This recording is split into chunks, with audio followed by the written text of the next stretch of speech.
welcome to the Art of Being Human. We've been discussing intelligence. IQ stands for intelligence quotient, and because the word quotient is involved, you know that there is some measurement to this. And I'm not going to go into IQ tests because there's no real way that I can show them on TV.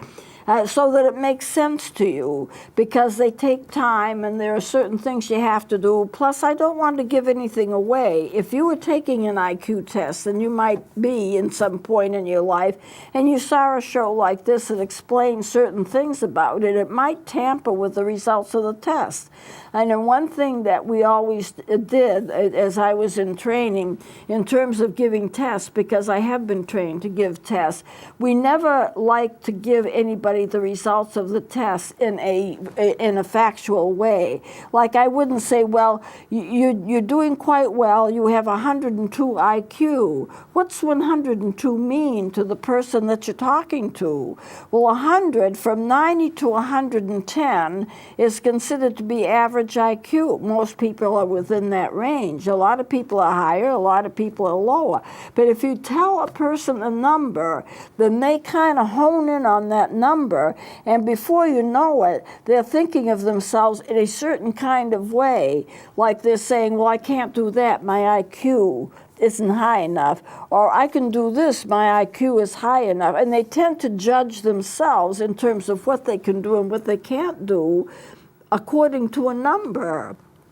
And there's always variability in the numbers. If I were to give you the same IQ test, say 3 weeks apart, your numbers could be quite different. Not a lot different, but they would be some different. So if you're honing in on a number, I'm 100, I'm 102, I'm 120, whatever it is, then you're expecting of yourself to be able to do certain things or not be able to do certain things, and it's well likely that you would limit yourself in what you do.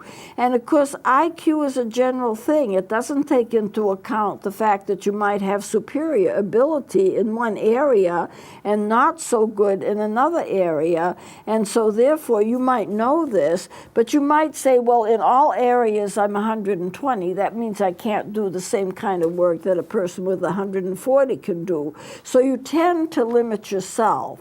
So let's take a look at this chart. This is a bell-shaped curve, and I've gone over this last time, and these would be the bars. This is where people fit in. I haven't labeled anything in, but I'm going to in a moment. So this is a bell-shaped curve, and it's used a lot. Let me take this down. Now we're working with intelligence, and this is what we find.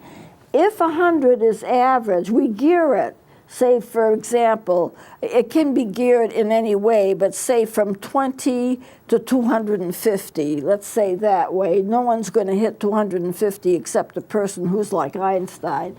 Most people are going to fall in this range right here. This is 100 IQ. Most tests, but there are a lot of tests, so by no means all. I'm not speaking of all kinds of tests here, but a lot of tests, 100 is going to be right smack dab average. So we're going to say average is 90 to 109. Although I put it up higher than that myself. But this is what this range is right here. And then 110 to 119, which is around here, is going to be high average. 18% of the people are high average. The average people ranging around 90 to 110. See, this would be 90 right here, and this is 110.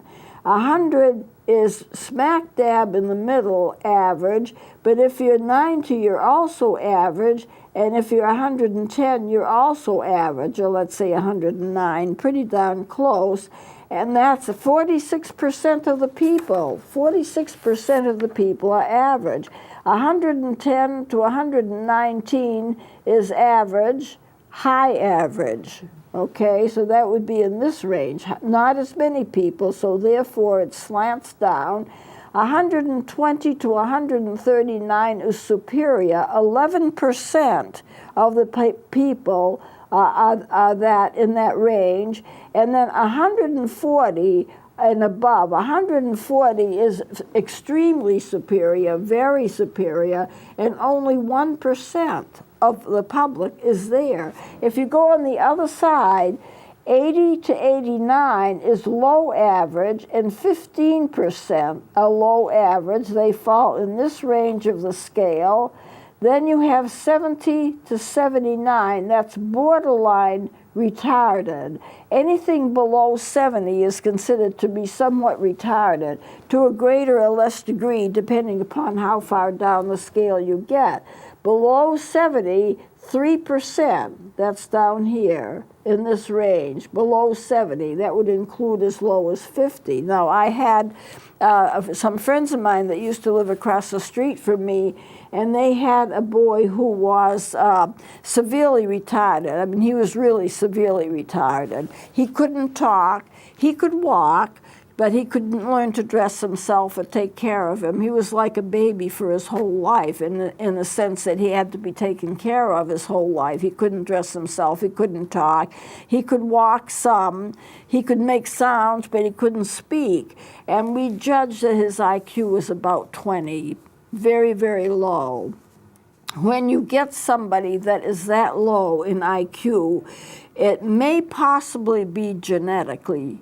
If the higher a person is, say if they're cognitively disabled or retarded, the higher up they are, the less chance that it was due to a family problem. So anyway, I'll go over that with you later. Anyway, so okay, here's your average, 90 to 109. High average, and that's 46%. 110 to 119 is high average, 18%. 120 to 139 is superior, that is 11%. 140 and above is a genius level, only 1%.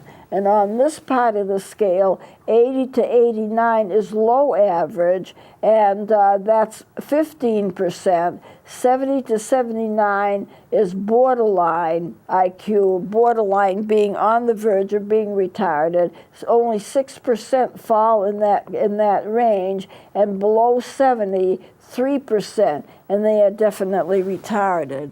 And how did we do it? How would we find out?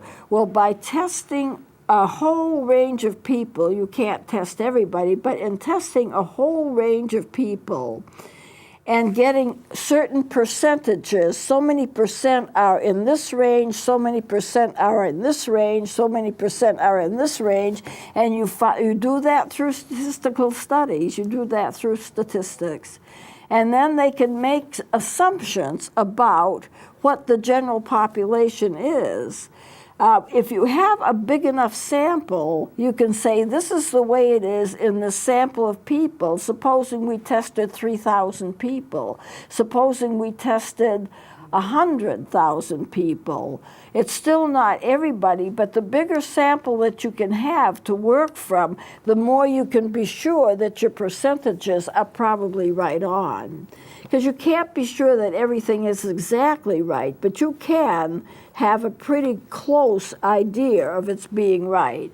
People have told me, well, IQ tests are no good because of the fact that, you know, one person may do well on one day because they feel good, but on another day they may not do so well because they don't feel good. But people who give tests understand all of this. That's why the sample, if it's larger, is better. But if it's smaller, you still can make some generalizations about what the public is like. You just have to be able to understand that there's going to be a range. That's why we don't like to give out a number. We don't like to say you're 120 IQ, because what does that mean to the person that we're talking to? They will come to certain assumptions about what they can do and what they can't do based upon a number. And of course we know that that's not right.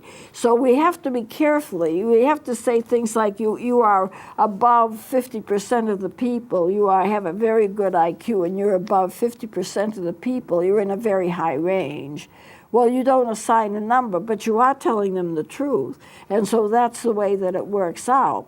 And some people say, well, we shouldn't have IQ tests and ability tests in schools anyway, because then children are kind of engineered, you might say. They may be forced to go in one direction or another direction in terms of their abilities as perceived by the teacher, but what if the tests are wrong? I think that anyone who is trained to be a teacher and uses good judgment will know that on any particular day a child could be higher or lower in a test. And so therefore they know enough about the child personally, they know about the lifestyle, they know what the parents can provide for them, they understand because they've worked with them in school what they're able to do, what they're not able to do. So whatever the tests say, they can engineer it. I mean, they can think about it, and they can kind of modify what their attitude is going to be based upon what they already know. So that you don't take a test and say, this is it, this is where you are, this is where you'll always be, things will never change. And so therefore, this is what you should do, these are the courses you should take, stay away from that, do this instead. And nobody really approaches education quite like that. And if a child wants to try something and you may think that they're going to fail it, let them try it. If they can't do it, then you make a change. So let's go on from here. All right, now I'm going to take this down. I'm going to put up another, this isn't exactly a chart, but this is a classification of IQ. And I want to talk about this a little bit. Here's the IQ right here. Here is the classification. And I have got 90 to 109. I've starred that. That's average. That's normal. Most people fit in that range, and most people, they do fine with that range. This is where almost anybody is. If you go up the scale, 110 to 119, high average, 120 to 139, superior, 140 to 179, very superior, gifted. In fact, there is some text that would list that as genius level. 180 above and above, no question about it, genius level. So the question is, where does genius start? 150 or 180? It almost depends upon who you read and what people's interpretations are. If you're up to 140 to 170, you are extremely gifted, superior. You don't even have to worry about it. Looking on the other extreme, however, 80 to 89, low normal. It's considered to be, anything below 70 is considered to be retarded in most people's books. Now, according to one book I read, 70 to 79 is borderline. 79 would be borderline because 80 is low normal. So it's really very close to low normal that we can consider it to be a borderline. But 70 and below is going to be retarded as far as we know. And so that is the range. And how do we get it? Through statistics, through the study of what people are like, using samples and being able to group people according to certain segments of society. So let me talk a little bit here about, about mental retardation. Mental retardation is an impaired intellectual functioning where a person cannot cope with normal life and normal responsibilities. Why? Because they do not have the intellectual capabilities to do it. Now, I'm not making any judgment in terms of the worth of these people, how important they are. As far as I'm concerned, everybody's equal in terms of their worth. And the fact that they have a little less in some areas doesn't mean that there's anything bad wrong with them. It's just that they're different than the normal. So we have to leave our moral judgments out of it. I have lots of friends that are in that age range and in that IQ range, and we do just fine with each other. No one has to be a genius to be good. Now, I know if you're college educated, then you tend to think of intelligence as being the most important thing of all. But there are so many things in life that are just as important. Can a person get along with other people? Can they work in a job that they love? Can they produce well for their families? Can they, do they enjoy life? Are they creative? And you've got to remember that some people with a lower IQ have all kinds of abilities, artistic abilities, and certain abilities that the average person may not have. I worked with a child who did have some intellectual problems, and she was thinking of herself as being not as good as the other people in her family because she couldn't do some of the things that they could do. And I picked out this one thing that she could do that the others couldn't do, and that was swim. She was a marvelous swimmer. She could do wonderful swimming. She could win contests in swimming. And so I just simply said to her, I bet they can't swim like you can. And all of a sudden her face lit up because she had something that she could do better than anybody else in her family. And that changed the whole nature of how she felt about herself. People are important. It doesn't matter what their IQs are. I'm giving you this study because we live with people's IQs and we live with our own IQs for our lives. And if we have a learning disability, that changes things a lot. Because you can be brilliant and still have a learning disability. A learning disability does not mean that you're less important or that you're less able to do other things, and it doesn't have anything to do with personal worth. So a person can have a learning disability but be very, very brilliant, but still have a learning disability. And I'm thinking myself that might be the case with Einstein.